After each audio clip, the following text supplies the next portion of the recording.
what I'm going to do is fix the tax system. For example, we have 1,000 trillionaires in America. Billionaires in America. And what's happening? They're in a situation where they, in fact, pay 8.2% in taxes.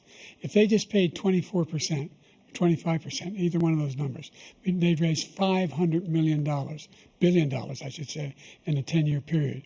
We'd be able to wipe out his debt. We'd be able to help make sure that all those things we need to do, child care, elder care, making sure that we continue to strengthen our health care system, making sure that we're able to make every single solitary person eligible for what I've been able to do with the COVID, with dealing with everything we have to do with, look, if we finally beat Medicare. Thank you, President Biden. Just going back to Ukraine for 1 second. We have an ocean separating us. The European nations together have spent $100 billion, or maybe more than that, less than us. Why doesn't he call them and say, you got to put up your money like I did with NATO? As far as Israel and Hamas, Israel's the one that wants to go. He said the only one that wants to keep going is Hamas. Actually, Israel is the one, and you should let him go and let him finish the job. He doesn't want to do it. He's become like a Palestinian, but they don't like him because he's a very bad Palestinian. He's a weak one. President Biden, you have a minute. I've never heard so much foolishness. This is a guy who wants to get out of NATO. You're going to stay in NATO? He's going to pull out of NATO. The idea that we have, our strength lies in our alliances as well. It may be a big ocean, but we're ever able to avoid a war in Europe, a major war in Europe? What happens if, in fact, you have Putin continue to go into NATO? We have an Article 5 agreement. Attack on one is attack on all.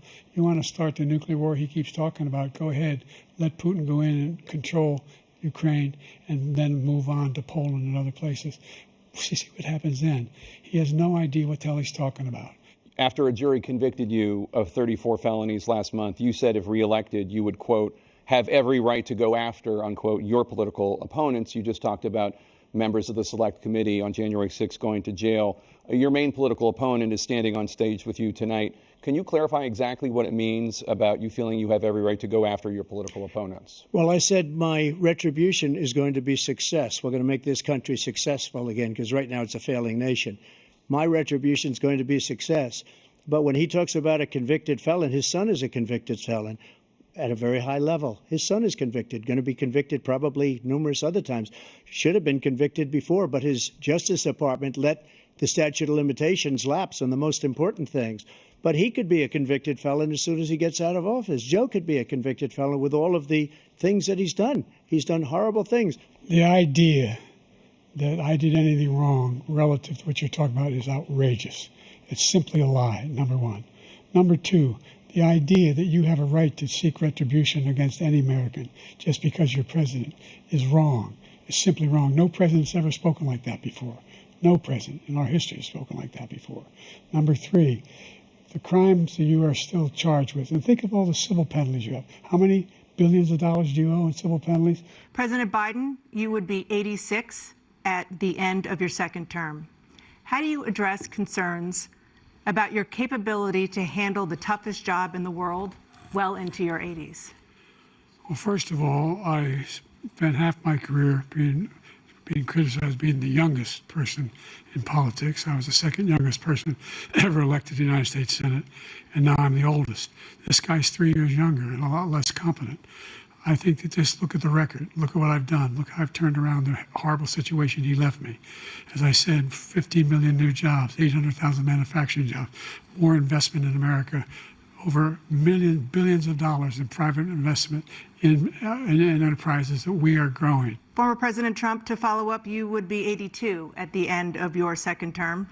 What do you say to voters who have concerns about your capabilities to serve? Well, I took 2 tests, cognitive tests. I aced them, both of them, as you know. We made it public. He took none. I'd like to see him take one, just one, a real easy one. Like go through the first 5 questions. He couldn't do it.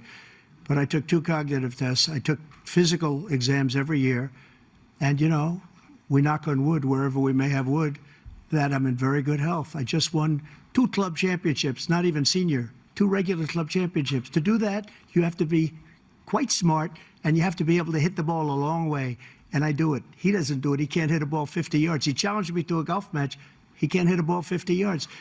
I think I'm in very good shape. I feel that I'm as in good a shape as I was 25, 30 years ago. Actually, I'm probably a little bit lighter, but I'm in as good a shape as I was years ago. I feel very good. I feel the same. But I was willing to take a cognitive test. And you know what? If I didn't do well, I aced him. Dr. Ronnie Jackson, who's a great guy when he was White House doctor. And then I took another one, a similar one. And one of them said they've never seen anybody ace him. Thank you. President Biden? You can see he is 6'5" and only 223 pounds, or 235 pounds.